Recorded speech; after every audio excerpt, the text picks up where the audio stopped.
누가복음 21장 10절에서 11절까지의 말씀입니다. 또 이르시되 민족이 민족을 나라가 나라를 대적하여 일어나겠고 곳곳에 큰 지진과 기근과 전염병이 있겠고 또 무서운 일과 하늘로부터 큰 징조들이 있으리라. 에스겔서 5장 11절에서 12절까지의 말씀입니다. 그러므로 나 주 여호와가 말하노라. 내가 나의 삶을 두고 맹세하노니 내가 모든 미운 물건과 모든 가증한 일로 내 성소를 더럽혔은즉 나도 너를 아끼지 아니하며 긍휼을 베풀지 아니하고 미약하게 하니 너희 가운데서 3분의 1은 전염병으로 죽으며 기근으로 멸망할 것이요 3분의 1은 너희 사방에서 칼에 엎드러질 것이며 3분의 1은 내가 사방에 흩어버리고 또 그 뒤를 따라가며 칼을 빼리라. 아멘. 앉으시기 바랍니다. 우리 기도하겠습니다. 아버지 하나님, 오늘 저희들 또 하나님을 예배하기 위해서 이 자리에 모였습니다. 하나님께서 저희들의 심령 가운데 함께하여 주셔서 특별히 말씀을 통해서 주어지는 은혜와 또 하나님의 음성을 우리가 들을 수 있도록 주님 축복하여 주시옵시고, 말씀을 그냥 듣고 흘려보내는 것이 아니라 삶에 적용할 때 하나님께서 진정으로 역사하시고 은혜 베푸신다는 것을 다시 한번 기억할 수 있도록 주님 도와주시옵소서. 예수님 이름으로 기도합나이다. 아멘. 오늘은 우리 요한복음 시리즈를 안 하고 잠깐 특별 설교를 제가 하도록 하겠습니다. 그래서 요한복음 본문이 아니고 좀 전에 읽었던 누가복음과 에스겔서를 바탕으로 코로나 사태에 대한 신앙적인 인식과 대처, 여기서 인식과 대처라고 그랬습니다. 그래서 우리가 이것을 이해를 해야 되겠다. 왜냐하면 현실은 하나님과 동떨어진 것이 아니고 현실 속에서 하나님이 역사하시는 겁니다. 그래서 우리가 이걸 제대로 인식을 해야 되겠고, 그리고 우리가 어떻게 이 상황 속에서 대처를 해야 되겠는가, 신앙적으로 어떻게 우리가 이 상황을 받아들이고 또 어떻게 행동해 나가야 되겠는가를 우리가 살펴봐야 되겠다. 왜냐하면 지금 우리가 생각할 때 처음에는 뭐 한두 달 갈까, 길어야 서너 달 갈까 이랬지만은 어제 우리 다른 세계는 지금 말할 것도 없고요. 우리나라가 지금 이 바이러스가 잡혀가는 시국에서도 정부에서 발표하기를 빠른 시간 안에 종결되기는 거의 불가능하다 이렇게 발표를 했습니다. 그래서 왜 그런가 우리가 한번 살펴보기를 하자. 자, 인간이 살면서 이 속수무책으로 당하는 것을 자연재해라고 그러죠. 그죠? 자연재해. 그러니까 살면서 갑자기 준비 없는 상태에서 갑자기 예측하지 못하는 상황에서 발생하는, 그리고 속수무책으로 수동적으로 당할 수밖에 없는, 예를 들어서 지진 또는 홍수 또는 기근 또 지금과 같은 전염병, 이거 자연재해라고 합니다. 그런데 이것을 기독교 세계관을 바탕으로 했던 서양에서는 영어로 자연재해를 이 natural disaster라고 말하지 않고 act of God, 천재지변을 act of God, 하나님의 행하심이다 이렇게 말합니다. 신의 행하심이다. 이걸 천재지변을 신의 행하심이다 이렇게 말하고 있는데, 그것이 맞습니다. 제가 지난번에도 말씀드렸지만은 이것이 부정적인 영향을 끼치는 것 같이 보이지만 하나님이 하시는 일이 맞습니다. 자, 그리고 역사적으로 자연재해를 인간이 극복한 적은 없습니다. 사후 대처는 하죠. 재해가 발생했을 때 극복한 적이 없어요. 무슨 말이냐면 구체적으로 지금 이 전염병 상황 속에서 우리가 치료제나 백신을 간절히 기다리는데, 저는 오늘 이 사탕 발린 말을 하고 싶진 않고 우리가 현실을 냉철하게 인식하자라고 생각하기 때문에 말씀드리자면은, 역사 속에서 전염병이 창궐했을 때 그 창궐하는 기간 안에 치료제나 백신이 개발되어서 이긴 적이 한 번도 없어요. 21세기에 발생했던 사스나 메르스에 관한 백신은 아직까지 개발되지 않았어요. 그래서 오늘 우리가 이 세 가지 제목으로 살펴보길 원합니다. 첫째, 전염병에 대한 우리가 이해를 해야 되겠다. 모든 지식은 하나님께로부터 주어지는 것입니다. 그래서 우리가 냉철하게 객관적으로 이해를 해보자. 두 번째, 영적인 의미를 살펴보자. 어떤 영적인 의미를 담고 있는가. 세 번째, 신앙적인 자세를 생각해 보자. 어떻게 우리가 살아가야 될 것인가? 이 세 가지를 살펴봤으면 좋겠습니다. 자, 10절에 보시면은 또 이르시되 민족이 민족을 나라가 나라를 대적하여 일어나겠고 곳곳에 큰 지진과 기근과 전염병이 있겠고 이렇게 했습니다. 예수님께서 말세를 예언하시면서 여기서 말하는 이 여러 가지 것들은 좋은 게 하나도 없어요. 전쟁, 기근, 지진, 전염병 좋은 게 하나도 없습니다. 왜냐하면 말세라는 것은 종말의 마지막 심판의 이 예고편이기 때문에 좋을 수가 없죠. 종말의 마지막에 무시무시한 심판이 있을 것을 미리 예고하고 사람들에게 경종을 울리는 것이기 때문에, 그리고 간간히 죄를 향한 하나님의 심판의 맛보기이기 때문에 긍정적인 것이 있을 수는 없어요. 그래서 이 성경의 예언은, 특별히 말세의 예언은 현실과 동떨어진 것이 아니라 현실을 통해서 그것의 실체가 드러나고 성취가 된다는 것은 지금 전염병도 예수님께서 하신 예언의 성취입니다. 그러므로 믿는 자들에게는 부정적이지만은 않아요. 예수님께서 미리 말씀하신 예언의 성취이기 때문에 지금 전염병 또한, 코로나 또한 그것의 일부입니다. 우리 인식을 해야 돼요. 무조건 나쁜 것이고 없어져야 되는 것이 아니라 이것은 그 이전에 하나님의 뜻이 담긴 현상이라는 것을 이해를 해야 된다. 자, 그래서 전염병에 대한 우리가 이해를 조금 해보자. 사실 말이죠, 제가 상당히 요즘 놀라고 있습니다. 왜 놀라냐면은 제가 이 한 달 전부터, 한 달 그 이전부터 지금 사태에 대해서 관심을 가지고 제가 물어보고 또 문헌을 찾아보고 뉴스 중에 좀 들을 만한 뉴스를 들어보고 했던 것을 제가 우리 교회도 몇몇 분들, 우리 특히 우리 스태프들한테 제가 이야기를 했습니다만은 그대로 되고 있어요. 제가 그 얘기를 좀 하려고 합니다. 제가 뭐 전문가는 아니지만 전문가들의 지식을 빌려서 제가 이해를 하려고, 냉철하게 이해를 하려고 한번 노력을 해봤는데 지금 그대로 되고 있다. 자, 무슨 말씀을 드리냐면은 이 바이러스가 이 중국에서 시작해가지고 지금 이제 현재의 이해를 돕기 위해서 제가 좀 스토리를 좀 이야기하겠습니다.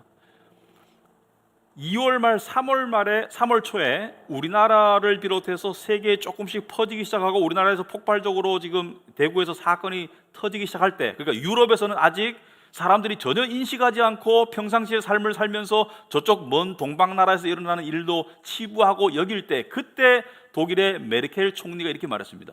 이 바이러스는 독일 국민의 60-70%가 걸릴 가망이 많고, 그리고 아마도 치료제나 백신에 대한 기대는 거의 안 하는 것이 좋겠다라는 논지로 이야기했어요. 그때 미국의 대통령은 이건 뭐 독감이야, 우리는 완벽하게 준비가 되어 있기 때문에 걱정할 필요 없어, 이런 얘기를 하고 있는데 메르켈 총리가 너무 정치인으로서는 정말 이 부정적인 얘기를 잘 안 하려고 하는데 너무 엄중하게 얘기하니까 사람들이 굉장히 경각심을 가지고 듣고 그 사람을 향한 신뢰와 존경심을 가지게 되었어요. 그게 2월 말입니다. 그러니까 바이러스가 창궐하기 전이에요, 전혀 유럽에서. 근데 왜 독일의 총리가 저분이 신중한 분인데 저런 말을 할까, 제가 그때 의아했습니다. 그리고 그 뒤에 계속 일어나는 일들이 어떤 일들이 일어났냐면은 베트남은 확진자가 거의 발생하지 않았을 때 모든 국경을 봉쇄했어요. 하늘길을 막았고요.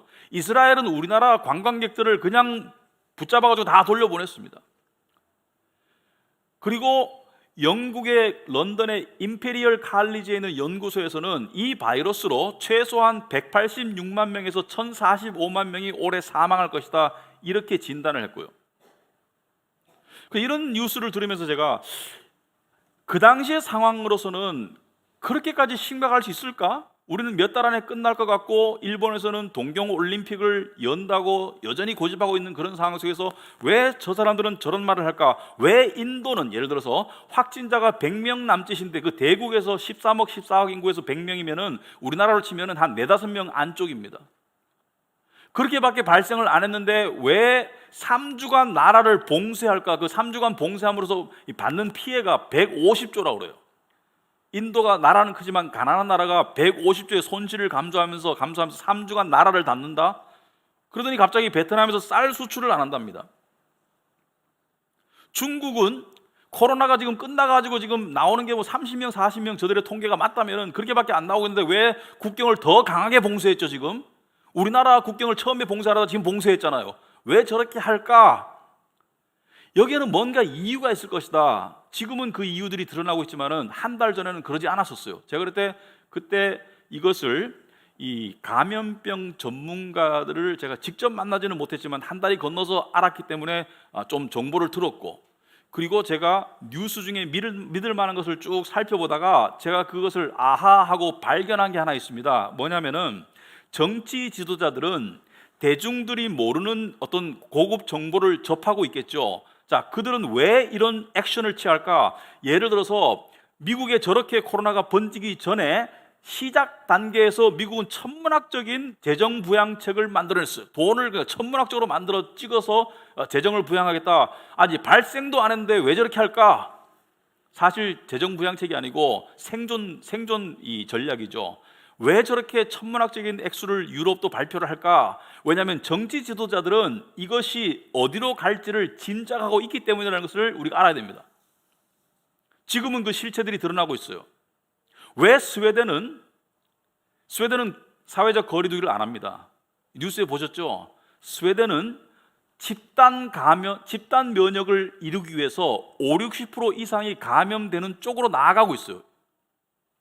왜냐하면 이것은 막을 수 있다고 생각하지 않고, 막을 수 있는 유일한 길은 이 공동체의 국민의 60% 정도가 감염돼서 항체를 가지면은 그 뒤에는 이것이 막을 수 있는 단계로 갈 수 있기 때문에 스웨덴은 그 방법을 택했다.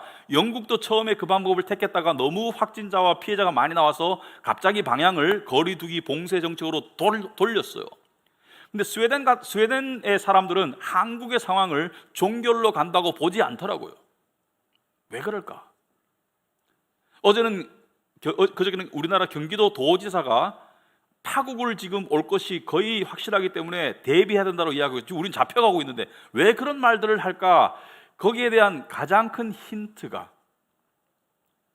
바로 1918년에 있었던 스페인 독감이었어요. 거기에 관한 이야기가 지금은 소개가 많이 되고 있지만은 한 달 반 전에는 거의 소개가 안 되었을 텐데, 스페인 독감의 케이스를 제가 연구를 해봤습니다. 제가 연구한다는 것은 문헌을 찾아봤어요. 상당히 긴 문헌을 읽어봤는데 제가 다 설명은 못 드리겠고, 스페인 독감이 스페인에서 발생한 게 아닙니다. 세계에서 동시다발로 많이 발생했고, 특히 미국의 캔사스에서도 많이 발생하고 했는데, 스페인에서 공개적으로 통계 자료를 내었기 때문에 스페인 독감이라고 이름이 지어졌지 스페인에서 발생한 게 아니에요. 어디서 발생했는지 잘 모릅니다만은 유럽과 미국과 중국과 일본과 전 세계 다 퍼졌는데요. 그때 희생자가 약 1,700만에서 1억 사이인데 보통 학자들이 추정컨대 5천만 명이 죽었다고 그래요. 세계적으로. 근데 5천만 명이면은 지금 5천만 명이 아니고 그 당시 전 세계 인구가 17억 5천이었습니다. 지금의 4분의 1이 안 돼요. 그러므로 오늘날로 따지자면은 2억 명 이상이 죽은 거예요. 근데 스페인 독감도 1월 달에 시작했습니다. 1918년 1월 달에. 우리 우한 이 코로나 바이러스도 12월 말 1월 달에 시작했어요.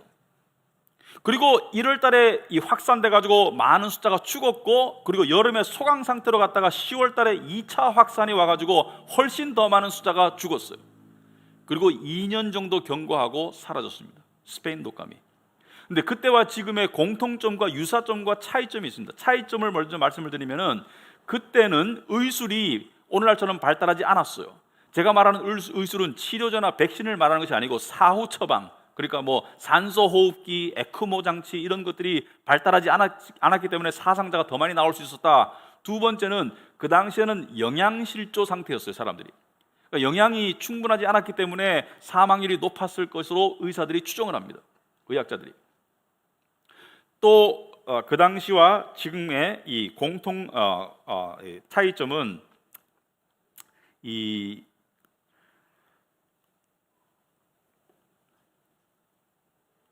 그때는 전쟁 상태였습니다. 1차 세계대전 전쟁 상태였어 가지고 조금 더 사회가 혼란하고 국제 공조가 힘들었어요. 그런데 오늘날과 공통점이 있더라고요. 첫째는 그 당시에도 사회적 거리두기를 했었습니다. 예를 들어서 미국 같은 경우는 어떻게 했냐면은 식료품 가게, 오늘 마트 가죠. 마트 갈 때 마스크 쓰고 가잖아요. 그런데 그때는 어떻게 했냐면은 손님이 가게에 못 들어갔어요. 그러니까 가게 밖에다가 쪽지에다가 내가 원하는 뭐 예를 들어서 우리나라로 치자면은 뭐 라면 몇 개, 뭐 배추 몇 포기, 뭐 쌀 20kg 이런 식으로 적어 놓으면은 주인이 손님이 없는 상태에서 가지고 와가지고 돈과 함께 가지고 와가지고 그것을 밖에 물건을 내버두면은 손님이 그걸 찾아가는 식으로 사회적 거리두기를 했었어요. 또 공통점이 있습니다. 백신과 치료제가 없어요. 스페인 독감 때도 백신과 치료제가 없었고 지금도 없었고 운 좋아서 하나님께서 허락하셔서 나올 수도 있겠지만은 이때까지 역사 속에서 전염병이 창궐하는 동안에 치료제나 백신이 개발된 적이 없고 지금 나오는 많은 뉴스들은 그냥 희망적인 것을 희망을 심어주기 위해서 또는 어떤 그 경제적 이득을 취하기 위해서 하는 장난질에 불과한 경우가 상당히 많아요. 여러분 냉철하게 보셔야 됩니다. 이 부정적으로 보자는 것이 아니고 냉철하게 상황을 우리가 봐야 된다. 그리고 스페인 독감에서 하나 있었던 사실은 1차에 감염되었던 사람들은 2차 확산 때 감염이 안 됐습니다. 그래서 스웨덴이 집단 면역으로 가는 거예요. 근데 오늘날 보니까 확진자가 다시 나섰다가 재확진자가 되었다. 이것을 의사들 사이도 지금 분분해요. 이것이 이 바이러스가 완전히 박멸되지 않은 상태에서 퇴원했다가 다시 증가된 것으로 볼 수 있고 또는 이 코로나 바이러스가 변종이 너무 심하기 때문에 변종이 들어갈 수도 있고 여러 가지 말들이 많은데 일단 스페인 독감의 경우를 보면은 1차에 감염되었던 사람들은 2차 대폭발 때 감염이 안 되었습니다. 이 스페인 독감의 경우를 보고 미국의 질병통제센터 본부장과 여러 세계 학자들이 가을에 2차 감염이 올 가망이 많다라고 이야기하고 사실은 우리도 매스컴에 안 나오지만 우리나라의 감염 전문가들도 대학교 교수들도 가을에 2차 확산이 올 가망이 상당히 많다라고 이야기합니다. 우리 좀 알고 있어야 됩니다.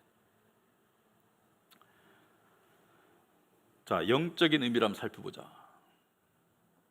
지금 이 바이러스가 발생하는 영적인 의미가 뭐냐? 한마디로 말씀드리자면은 하나님의 심판과 경고입니다.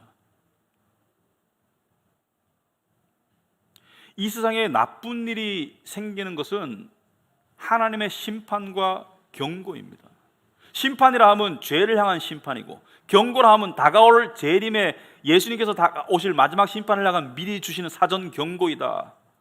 그래서 미국의 랄프 드롤링거라는 사람이 있어요. 랄프 드롤린저 또는 드롤링거. 이 사람을 여러분 인터넷에 한번 쳐보시면은 이분이 뭐 하는 분이냐면은 이 지금 트럼프 대통령 그 행정 이 내각에 예를 들어서 마이크 펜스 부통령 같은 사람은 독실한 기독교인입니다. 진짜 기독교인이라고 그래요. 말하자면은 겉으로만 기독교인이 아니고 진짜 기독교인, 폼페이오 장관도 있고 여러 이 행정 국무장관, 뭐 부통령, 여러 이 강요들 그리고 상하원 의원들 수십 명이 매주 수요일날 오전에 성경 공부를 하고 있어요. 기도회 미국에서 그 성경 공부를 인도하시는 분이 랄프 드롤링거라는 목사님이에요. 근데 이분이 글을 썼습니다.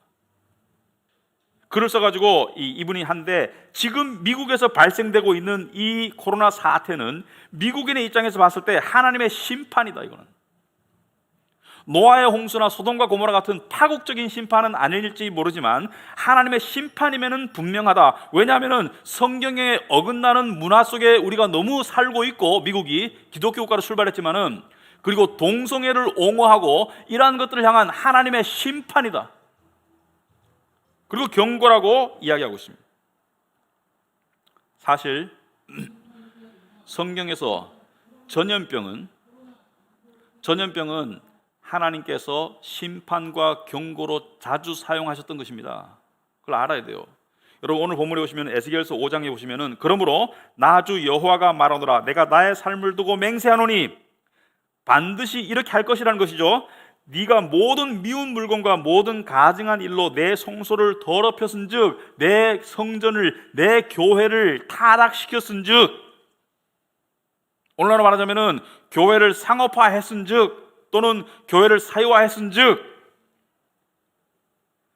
나도 너를 아끼지 아니하고 긍휼을 베풀지 아니하고 미약하게 하리니 너희 가운데서 3분의 1은 전염병으로 죽으며 기근으로 멸망할 것이다. 전염병은 말세 예언에도 나와 있고 구약에도 나와 있듯이 하나님의 심판과 경고의 수단입니다. 그래서 랄프 드롤링거라는 목사님도 그렇게 이해를 하고 있다. 특별히 전염병과 기근이 합쳐지면은 이 시너지 효과 때문에 많은 사람들이 죽는다. 여러분 뉴스에 보시면은요, 여러분 보셨는가 모르겠지만은 이 바이러스가 시작되니까 세계 3대 쌀 수출국인 중국에서 쌀 수출을 딱 막아버렸어요. 국가에서. 지금 러시아도 곡물 수출을 옛날만큼 안 하고 쿼터제로 하고 있습니다. 막아버렸어요. 우리나라 식량 자급률이 23%밖에 안 돼요. 일본에 바이러스가 확산하기 시작하니까 쌀 가격이 동났어요. 왜 그렇습니까? 역사 속의 교훈인 거예요. 전염병과 식량 부족은 함께 오기가 쉬워요. 물론 그렇게 파국적으로 안 갔으면 좋겠습니다만은 그런 선례들이 많다. 전염병과 식량 기근은 함께 갈 수 있고 전쟁도 함께 갈 수 있습니다. 제가 여러분 겁주려고 하는 것이 아니고 역사 속에서 그렇다는 말이죠. 그래서 전염병이 발생하면은 식량 전쟁이 오고요. 그 식량 전쟁이 심해지면은 전쟁으로 가는 겁니다. 물론 이것은 희박한 시나리오지만 식량 문제는 대두될 수가 있습니다. 전염병과 기근이 합쳐지는 경우가 종종 있었다. 근데 제가 몇 주 전에 이것을 놓고 이 전쟁의 곰곰이 생각하다가 설교 준비를 하면서 이걸 생각하다가 문득 드는 생각이, 근데 미국에 굉장히 확산이 심해지기 시작했어요. 지금 더 심해졌어요. 지금 뭐 하루에 3만 명 이상 나오는데 그때 막 미국의 확산이 심해지기 시작할 때 제가 아주 의아한 게 있었습니다. 제가 미국에도 살아봤고 또 미국 역사를 조금 아는데 미국은 기독교인들이 세운 기독교 나라예요. 그리고 미국에서 대통령이 되기 위해서는 기독교인이어야 합니다. 우리나라는 기독교인이 아니라도 대통령이 될 수 있지만은 미국에는 명목상, 최소한 명목상은 기독교인이 돼야지 표를 얻을 수가 있어요. 트럼프도 기독교인이라고 그러고요. 트럼프 대통령도, 오바마 대통령도 기독교인이라고 그랬었고요. 이때까지 있었던 모든 대통령들이 다 기독교인이었어요. 그 중에는 진짜 기독교인도 있겠고 명목상의 기독교인들도 있을 것입니다. 지미 카터 대통령 같은 분은 예를 들어서 진짜 기독교인이라고 사람들이 생각합니다. 하지만 많은 사람들이 명목상의 기독교인일 수 있어요. 하지만 적어도 미국에서 최소한 이런 일이 생겼을 때는 국가 지도자가 기도하자라는 이야기를 반드시 했었어요. 하나님께 간구하자, 하나님께 기도하자. 그래서 국가적인 기도나 조찬 기도회나 이런 하나님을 향한 간구의 모습이 있었는데 지금 하나도 없어요. 그래서 미국이 저렇게 심하게 겪는 거 아닌가라는 생각을 해봅니다. 미국이 저렇게 심하게 안 겪었으면 좋겠어요. 근데 지금 어떻게 하냐면은 이 코로나라는 사태를 놓고 이게 전쟁이다. 그래서 무기가 뭐예요? 기도가 아니고 돈과 과학이죠. 의술. 돈과 의술. 백신 개발할 거야. 하면 좋죠.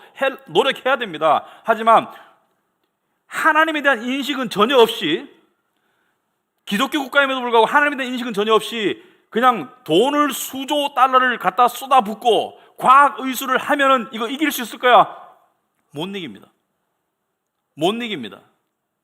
하나님을 대항해서 돈과 과학으로 못 이깁니다. 영적인 의미를 살펴봐야 된다. 유럽도 마찬가지죠. 여러분 자세히 보시면은요,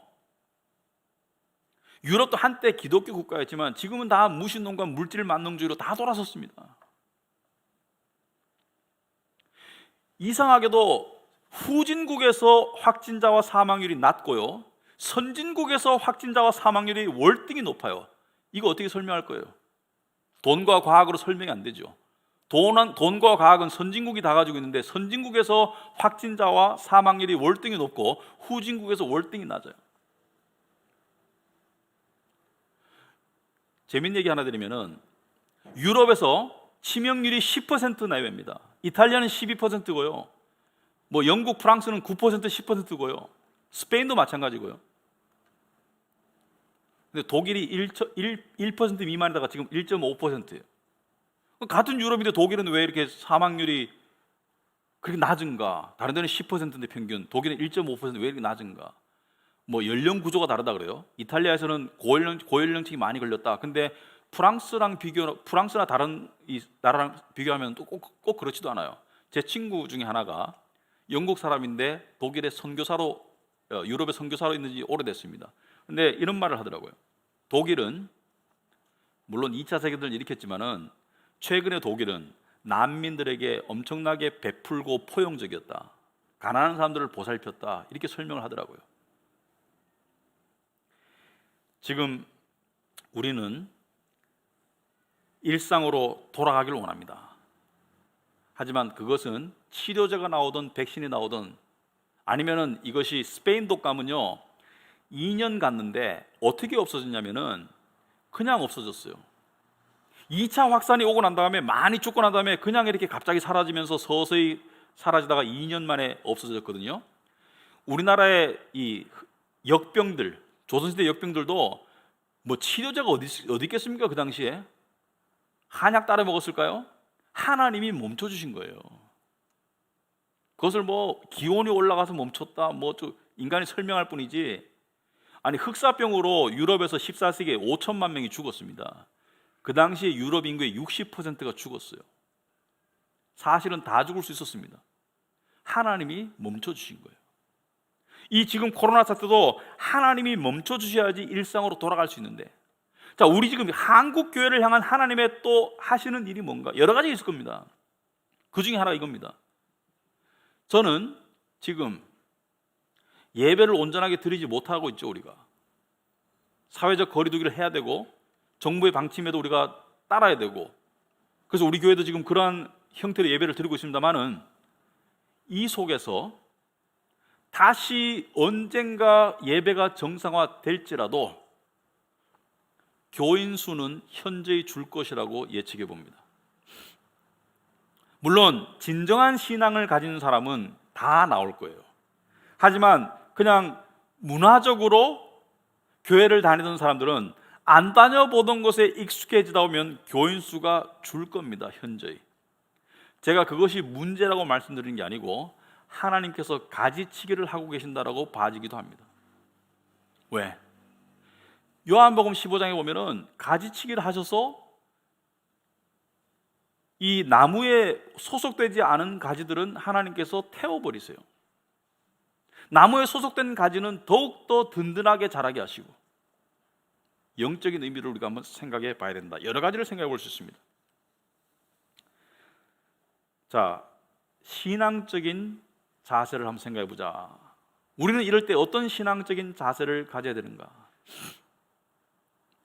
제가 세 가지를 말씀드리겠습니다. 첫째는 회개를 해야 됩니다. 둘째는 희망을 가져야 되고, 셋째는 회복으로 나아가야 됩니다.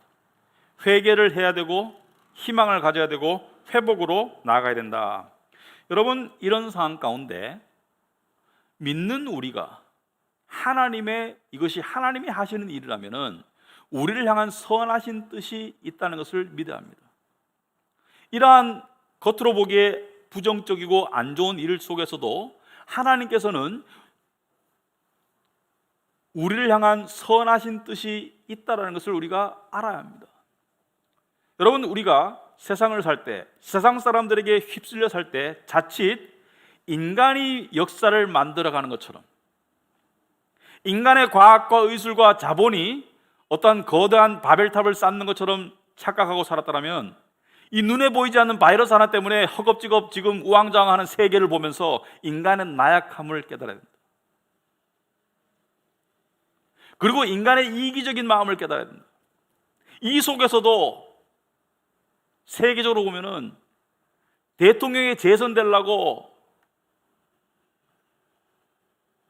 국민의 안위보다는 자신의 이득을 쫓는 사람들이 너무 많다. 이 속에서도 다른 나라로 가는 마스크를 값을 몇 배를 주고 중간에서 뺏어가는 경우도 우리가 보게 된다. 세상이 요지경이다. 이 속에서 우리는요, 우리 스스로를 바라보고 나는 어떤 자세로 이때까지 살고 있었나를 생각해 봐야 됩니다. 세상이 그렇게 위대해 보였습니까? 인간이 그렇게 잘나 보였습니까? 아니라는 것을 깨달아야 됩니다.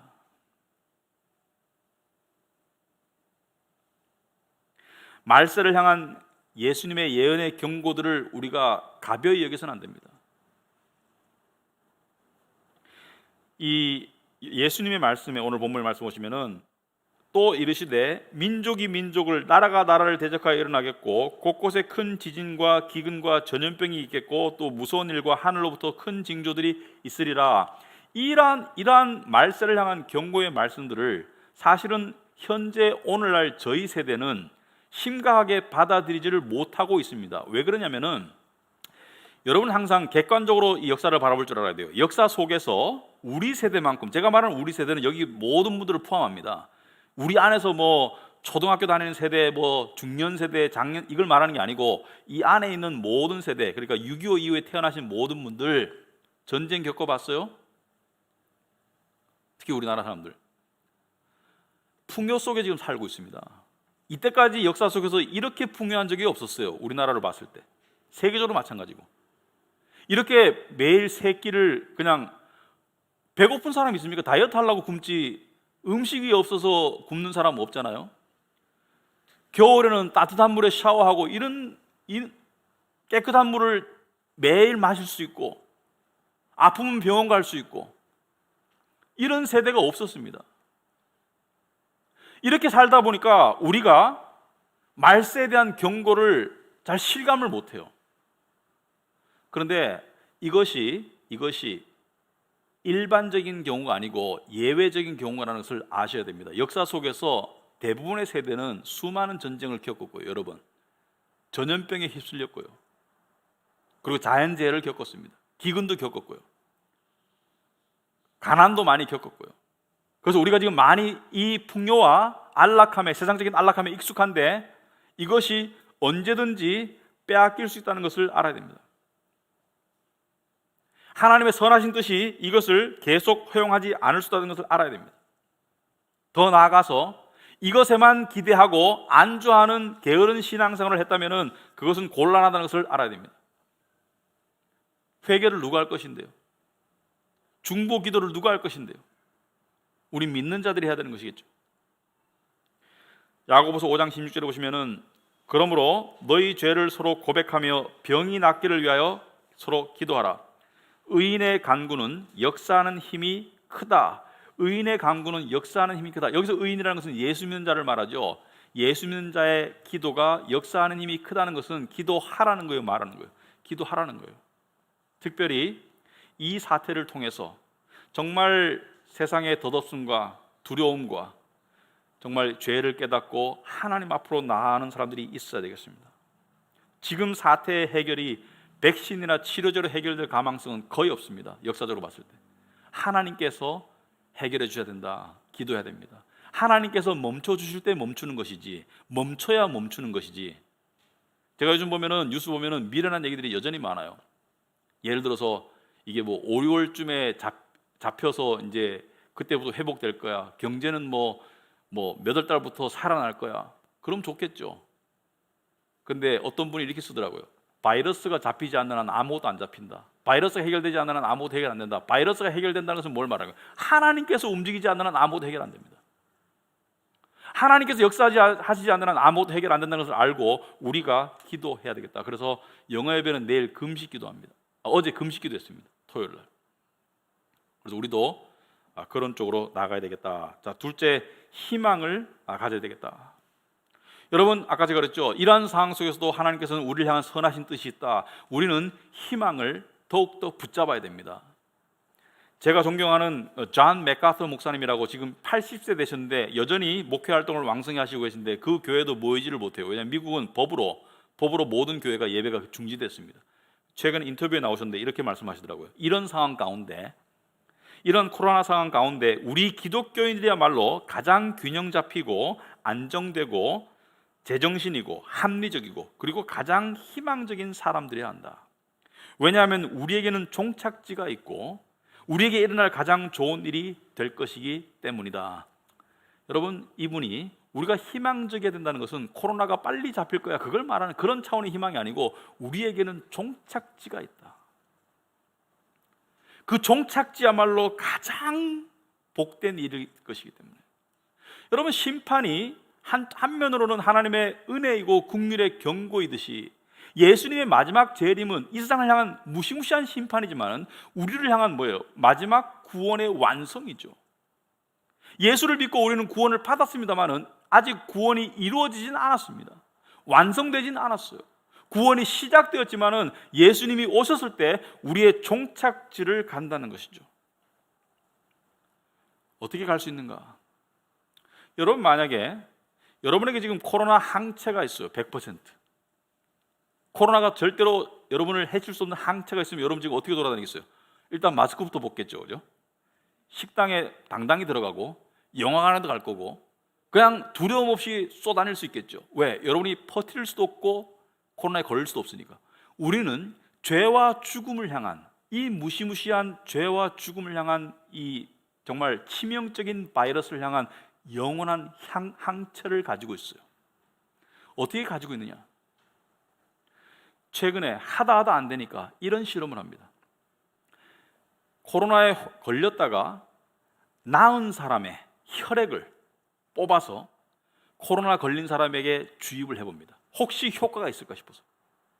왜냐하면 걸렸다 나은 사람의 혈액 속에 혹시 항체가 있어서 이것을 이 확진자에게 몸에게 주입했을 때 혹시라도 긍정적인 반응이 있을까 싶어서 그렇게 하고 있어요.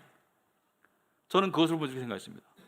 예수 그리스도는 죄와 사망이라는 이 치명적인 질병, 치명적인 전염병, 60%가 아니고 100% 전염된 이 전염병에 친히 그것을 겪으시고 십자가에서 그 결과를, 그리고 당신의 그 영원한 항체가 되시는 피를 우리에게 나눠주셨다. 그래서 우리에게는 죄와 사망을 향한 영원한 항체가 주어졌습니다. 이것이 우리의 희망입니다. 그러므로 우리는 죽지 않습니다. 그러므로 우리는 죄에게 쓰러지지 않습니다. 우리는 영원한 전염병이 없는, 전염병에 걸릴 수 없는 영원한 완전한 나라에 들어간다는 그 희망을 지금 가진다. 희망은 절망 가운데 가장 빛나는 거예요. 생명은 죽음 앞에서 빛나는 것이고, 우리의 구원의 희망도 세상의 절망 가운데 빛나는 것입니다. 세상의 고난 가운데 빛나는 것입니다. 우리는 바이러스 안 걸리려고 조심을 해야 되지만 우리는 극도로 두려워할 필요는 없습니다. 사회적 책임을 다하고 조심을 해야 되지만 극도로 두려워할 필요. 왜? 우리에게는 생명이 2개잖아요. 이게 다라면은 극도로 두렵겠지만 우리에겐 2개고 또 공교롭게도 첫 번째 것을 잃어야지 두 번째 영원한 생명을 잡을 수가 있잖아요. 그래서 우리는 희망을 가져야 된다. 성경 말씀에 이럴 때일수록 희망의 말씀들을 많이 읽어보시라. 저도 그러고 있습니다. 제가 2-3군데를 뽑아봤습니다. 잘 아는 말씀이죠. 요한복음 14장 1절에 너희는 마음에 근심하지 말라. 하나님을 믿으니 또 나를 믿으라. 여러분, 이 말씀이 하나님이 너희는 근심하지 마라, 너희는 걱정하지 마라, 이 말씀 속에는 뭐가 담겨 있습니까? 하나님이 전적으로 책임지신다는 것이 담겨 있어요. 하나님께서 어떠한 상황 가운데 사망의 음침한 골짜기로 다닐지라도 우리를 책임지신다는 것이 담겨 있어요. 여기서 책임지신다는 것은 우리의 생명, 우리의 먹고 사는 문제, 우리의 안전, 우리의 모든 것을 하나님이 책임지신다는 것이 담겨 있는 거예요. 27절에 요한복음 14장 평안을 너희에게 끼치노니 곧 나의 평안을 너희에게 주노라. 내가 너희에게 주는 것은 세상이 주는 것과 같지 아니하니라. 너희는 마음에 근심하지도 말고 두려워하지도 말라. 평안을 너희에게 끼친다. 지금 사람들의 주된 감정이 두려움이나 불안이나 우울이랍니다. 바이러스 걸릴까 봐 두렵고 집에 있으니까 우울하고, 그죠? 세상에서는 평안을 얻을 수가 없어요. 그렇지만 예수님께서 내가 너에게 평안을 준다. 평안을 받으려면 어디로 가야 돼요? 예수님께로 나아가야 되겠죠. 그리고 고난은 영광과 대비된다는 것을 알아야 됩니다. 우리가 이 세상에서 받는 고난은 장차 다가올 영광과 대비되고 영광과 교환될 것입니다. 예수 그리스도를 통해서 이 땅의 고난이 장차 영광과 교환된다는 것을 믿어야 된다. 고린도후서 4장 17절에 우리가 잠시 받는 환난에 경한 것이 지극히 크고 영원한 영광에 중한 것을 우리에게 이루게 함이니 우리가 주목하는 것은 보이는 것이 아니요 보이지 않는 것이니 보이는 것은 잠깐이요 보이지 않는 것은 영원함이라. 아멘. 여러분, 우리가 믿는 믿음의 실체는 세상의 눈에 안 보입니다. 코로나 바이러스가 눈에 안 보이잖아요. 그렇듯이 안 보이지만 강력하죠, 그죠? 안 보이지만 얼마나 강력해요? 얼마나 강력했으면 세계가 이 모양이에요. 사실은 강한 것들은 눈에 안 보여요. 실제이지만 안 보여요. 사랑 얼마나 강렬해요? 미움 얼마나 강렬해요? 눈에 안 보입니다. 사랑과 미움과 질투와 인정받고자 하는 욕구와 이런 것들이 우리의 삶을 지배하고 움직이는데 눈에 보여요, 안 보여요? 안 보여요. 마음이 눈에 보입니까? 안 보여요. 하지만 분명히 있잖아요. 우리를 움직이잖아요. 안 보여요. 바이러스 눈에 안 보여요. 영원한 생명 안 보여요. 하지만 실제하는 실제이고 우리의 삶을 지배할 수 있게 되길 바랍니다. 영적인 눈을 뜨시고 이럴 때일수록 영적인 세계를 더욱더 바라보시는 그런 믿음으로 나가야 되겠다. 그리고 또 하나, 이런 기회에 전해야 되겠습니다. 제가 또 크리스찬이고 또 목사이다 보니까 저한테 질문하는 사람들이 많아요. 안 믿는 사람 중에서 성경적으로 어떻게 믿는 사람도 어떻게 생각해야 돼? 또 교회들은 왜 자꾸 모여? 뭐 여러 가지 질문들을 합니다.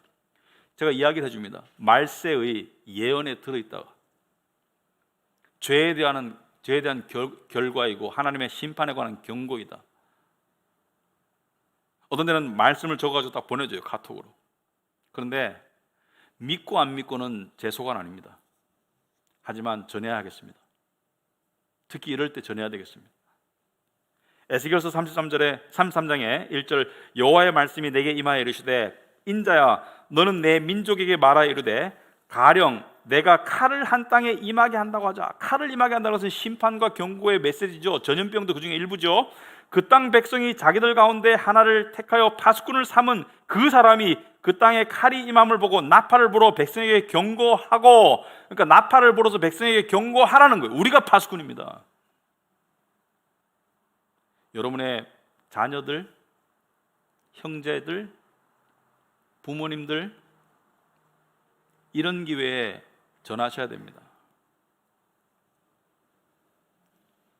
왜냐하면 이런 때 우리는 죽음을 생각합니다. 죽음을 떠올릴 때 인간은 본질적인 질문을 할 수밖에 없습니다. 지금 신문은요, 세상의 매스컴은 온통 경제 이야기와 이 백신 이야기로 도배되어 있습니다. 그게 해결책이 아니죠. 예를 들어서 그럴 가망이 거의 없지만은 다행히 지금에 관한 치료제가, 백신은 나올 수가 없고 치료제가 올해까지 나와가지고 사람들이 안심을 했다. 여러분, 이 바이러스가 발생하기 전부터 빌 게이츠 같은 사람은 바이러스가 출현해서 인류를 괴롭힐 것이라고 미리 알고 있고 연구하고 수많은 돈을 쏟아붓고 있었어요. 이미 많은 감염학자들이 앞으로 아마도 이거보다 더한 바이러스가 출현할 가망이 많다라고 이야기하고 있습니다.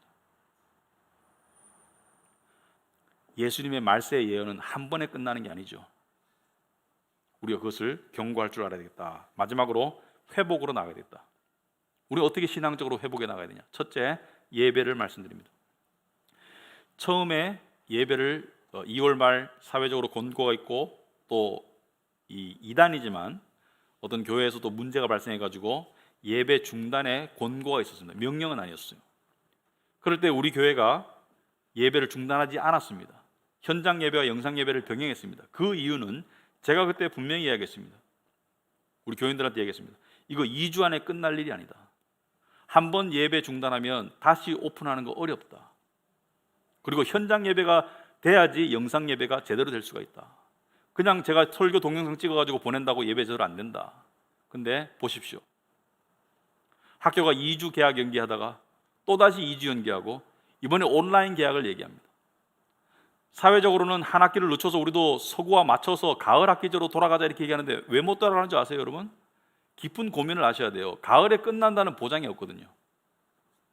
아니 여름에까지 끝나기만 한다면은 한 학기 늦추는 것도 고려의 대상이 되는데 가을까지 가면은 그거는 방법이 없지 않습니까? 가을 학기가 안 되는데. 첫째, 현장이든 영상이든 열심히 예배를 드려야 되겠습니다.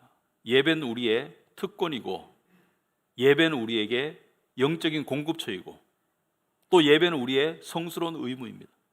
그런데 지금 현장에 다 오시면 예배 드릴 수 없습니다. 지금 계시는 분들은 아시겠지만은 영상 예배를 드리시는 분들도 여기 의자가 40몇 개밖에 없어요. 왜냐하면은 사회적 거리두기를 지켜서 우리가 의자를 배치했기 때문에 의자가 40개밖에 없습니다. 하지만 여러분이 지금 이 사회적 거리두기나 또는 사회적 거리두기 운동을 안 하더라도 스스로 집에 많이 있을 겁니다. 왜냐하면 밖에 식당 같은 데 가가지고 또 이 사람들이 많이 모이는 곳을 피하는 분위기이기 때문에. 그런데 집에서 계속 음식을 시켜 먹지는 않죠. 한 번씩 정말 그걸로 이 충족이 안 되기 때문에 식료품점에 가죠. 마트에 가서 장을 봐오지 않습니까? 저는 그렇게 생각합니다. 각자 알아서 판단하시라. 그런데 영적으로 너무 고갈되면 교회 한 번씩 나오시는 것도 방법입니다. 나와보시면 여기만큼 안전한 것도 없어요. 전부 마스크 끼고 전부 발열 체크하고 전부 이렇게 앉아가지고 예배드리고 소독하고 여기만큼 안전한 것도 없습니다. 우리가 마트를 필요에 의해서 가듯이 예배도 영상 예배만으로 영상 예배, 제가 교인들 몇 분하고 이야기해 보면은 영상 예배 드리니까 영적으로 자꾸 고갈되는 것 같아요. 그분 중에 또 어떤 분도 오늘 일부 예배 나오셨더라고요. 그러니까 그렇게라도 공급을 스스로 받으셔야 된다. 이게 언제까지 갈지 모릅니다. 그래서 이 상황 속에서 혹시 장기전이 될 수가 있으니까 그런 자세를 가져야겠다. 두 번째, 기도를 할 기회를 가져야 되겠다. 그래서 이번 주부터 금요 기도회도 여기 현장에서 기도하는 것이 좋습니다만은 금요 기도회도 중계를 할 겁니다. 그래서 기도할 또 이 영상으로 참여할 수 있는 분들은 참여할 수 있도록 그렇게 할 것입니다. 세 번째, 주중 성경 공부를 일부를 재개할 겁니다. 이번 주부터. 그래서 수요일 저녁 신약 통독반, 수요일 저녁 요한계시록 반, 그것을 격주로 다시 오픈을 하겠다. 상황이 악화되면 중단할 수도 있습니다. 하지만 현재 상태에서 우리가 사회적 거리두기를 하는 상태, 많은 분들이 안 오실 거기 때문에 사회적 거리를 하는 폼을 유지하면서 우리가 사회적으로 이 해가 안 되고 또 영적으로 유익이 되는 쪽으로 우리가 움직여야지. 언제까지 마냥 이렇게 가만히 있을 수는 없다. 그래서 그렇게 할 것이고요. 그리고 저희 교회에서 이 카톡으로 리더창에다가 매일 묵상 말씀을 올립니다. 근데 글들이 상당히 좋아요. 근데 이 글을 각 케어그룹원들에게 공유하는 케어그룹도 있고 안 하는 그룹도 있어요. 그래서 이것을 일괄적으로 하기 위해서 매일 이 메시지로, 카톡이 아니라 메시지로 그날의 묵상 말씀과 성경 읽기표 있죠. 주보에 발표되는 성경 읽기표를 매일 보내드리겠습니다. 왜냐하면은 제가 이 상담을 해보니까 영적으로 말씀을 읽어야 되는데 어떻게 해야 되겠지 구체적으로 알았으면 좋겠습니다. 그래서 이것을 당분간 메시지로 매일 그날의 묵상 말씀과 그리고 그날의 읽을 성경 분량을 보내드리면은 그것을 받고 성실히 읽으시면 개인에게 도움이 되고 또 같이 한 교회가 같은 말씀을 읽기 때문에 우리가 영적으로 연결되는 데 도움이 되겠다. 그래서 그렇게 할 것입니다.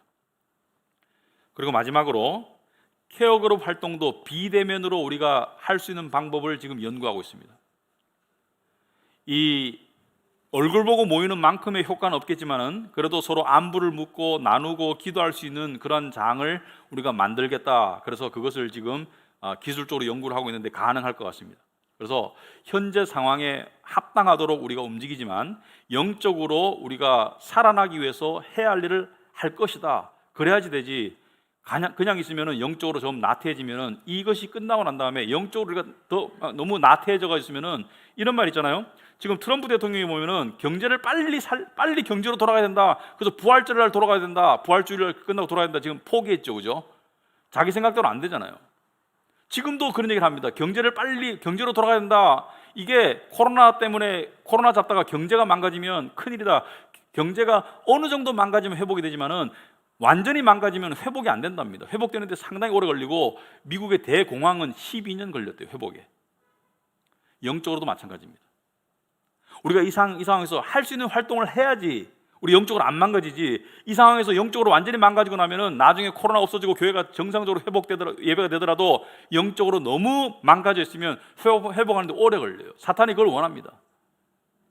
그래서 우리가 할 수 있는 부분들을 해나가겠다. 그래서 우리 성도님들의 가정에 영육 간의 강건함을 우리가 유지하는데 교회가 그런 방향으로 나아가겠다. 그래서 여러분들이 그걸 명심하시고, 자신의 증상에 따라, 자신의 형편에 따라 예배가 필요하신 분들은 다 나오시면 안 돼요. 다 나오면 수용이 안 돼요. 하지만 나오실 분들은 나오셔서 예배를 드리시고, 또 간간히 나오셔도 되고, 또 보내드리는 말씀이나 이런 걸 가지고 좀 충실히 따라하시고, 그리고 기도도 좀 참여하시고, 이러는 가운데 영적으로 살아있고, 또 공급되는 평안과 공급되는 은혜를 통해서 믿음이 더욱더 유지되고 단단해지고 또 소망을 붙잡아가는 여러분과 제가 되길 바랍니다. 아시겠죠? 예, 기도하겠습니다.